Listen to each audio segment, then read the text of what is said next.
हम रामचरितमानस के लंका कांड से श्री राम जी के हाथों कुंभकर्ण का वध और कुंभकर्ण का सिर देखकर रावण का व्याकुल होना। पिछले वीडियो में हमने आपको कुंभकर्ण का नल, नील, अंगद, सुग्रीव आदि वानरों को मूर्छित करना, करोड़ करोड़ वानरों को एक साथ पकड़कर खाना और फिर उन वानरों का कुंभकर्ण के कान और नाक से निकलने की कथा सुनाई। आज हम आपको आगे की कथा सुनाएंगे। शंकर जी कहते हैं, हे पार्वती, जब सब बानर कुंभकर्ण के कारण व्याकुल हो गए, तब श्री राम जी ने धनुष लेकर कमर में तरकश सजाकर शत्रु सेना का दलन करने चले। प्रभु ने पहले धनुष का टंकार किया, जिसकी भयानक आवाज सुनते ही शत्रु दल बहरा हो गया। फिर श्री राम जी ने 1,00,000 बाण छोड़े। वे बाण ऐसे चले मानो पंख वाले काल सर्प चले हों, जिनसे भयंकर योद्धा कटने लगे। उनके छाती, चरण, सिर और भुजदंड कट रहे हैं। बहुत से वीरों के टुकड़े टुकड़े हो जाते हैं, घायल चक्कर खाकर पृथ्वी पर गिर पड़ रहे हैं। उत्तम योद्धा फिर उठकर संभलते हैं और लड़ते हैं। बाण लगते ही वे मेघ की तरह गरजते हैं। बहुत से तो कठिन बाणों को देखकर भाग जाते हैं, बिना सिर का धड़ दौड़ रहे हैं और पकड़ो पकड़ो, मारो मारो का शब्द करते हुए चिल्ला रहे हैं। श्री राम जी के बाणों ने क्षण भर में राक्षसों का काट कर रख दिया। फिर वे सब बाण लौटकर श्री राम जी के तरकश में आ घुसे। कुंभकर्ण ने मन में विचार कर देखा, श्री राम जी ने तो क्षण भर में ही राक्षसी सेना का संहार कर दिया। तब वह महाबली कुंभकर्ण क्रोधित हुआ और गंभीर सिंहनाद किया।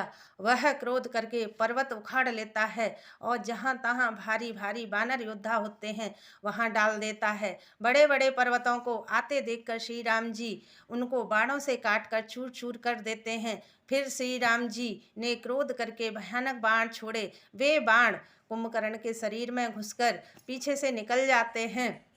कुंभकर्ण के शरीर से रक्त बहता हुआ ऐसा शोभा दे रहा है मानो काजल के पर्वत से गेरू के पनारे चल रहे हों। उसे व्याकुल देखकर रीछ बानर दौड़े। वे ज्यों ही निकट आए त्यों ही कुंभकर्ण हंसा और फिर बड़ा घोर शब्द करके गरजा तथा करोड़ करोड़ बानरों को पकड़कर वह गजराज की तरह उन्हें पृथ्वी पर पटकने लगा और रावण की दुहाई देने लगा। यह देखकर रीछ बानरों के झुंड ऐसे भागे जैसे भेड़ियों को देखकर बकरी के झुंड भागते हैं। शंकर जी कहते हैं, हे पार्वती, बानर भालू व्याकुल होकर पुकारते हुए भागे। वे कहने लगे, हे खर के शत्रु श्री राम, शरणागत के दुख हरने वाले श्री राम, रक्षा कीजिए, हमारी रक्षा कीजिए, रक्षा कीजिए। बानरों के करना भरे वचन सुनकर श्री राम धनुष बाण लेकर चले। श्री राम जी ने सेना को पीछे कर लिया और अकेले आगे चले।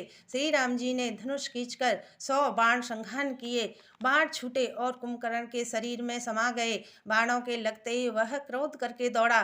कुंभकर्ण के दौड़ने से पर्वत डगमगाने लगे, पृथ्वी हिलने लगी। कुंभकर्ण ने पर्वत उखाड़ लिया और श्री राम जी ने उसकी वह भुजा काट दी। वह बाएं हाथ से पर्वत लेकर दौड़ा। श्री राम जी ने कुंभकर्ण की वह भुजा भी काटकर पृथ्वी पर गिरा दी। कुंभकर्ण ने उग्र दृष्टि से श्री राम जी की ओर देखा, मानो तीनों लोकों को निकल जाना चाहता हो। बड़े जोर से चिल्लाहट करके मुंह फैलाकर दौड़ा। आकाश में सिद्ध और देवता डरकर हा हा हा हा इस प्रकार पुकारने लगे। जब श्री राम जी ने देवताओं को भयभीत जाना, तब श्री राम जी ने धनुष को कान तक तान कर कुंभकर्ण के मुख में को बाणों से भर दिया।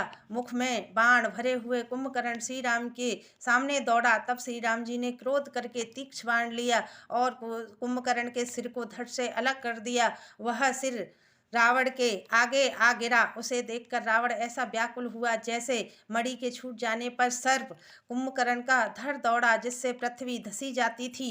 तब श्री राम जी ने काटकर उसके 2 टुकड़े कर दिए। बानर, भालू और निशाचरों को अपने नीचे दबाते हुए वे दोनों टुकड़े पृथ्वी पर ऐसे पड़े मानो आकाश से 2 पहाड़ गिरे हों। उसका तेज श्री राम जी के मुख में समा गया। यह सब देखकर देवता और मुनि सभी को आश्चर्य हुआ। इससे आगे की कथा हम आपको अगले वीडियो में सुनाएंगे। कृपया आपको मेरी यह कथा अच्छी लगे तो लाइक और कमेंट करना। जय सिया राम, जय हनुमान। श्री शिवाय नमस्तुभ्यं।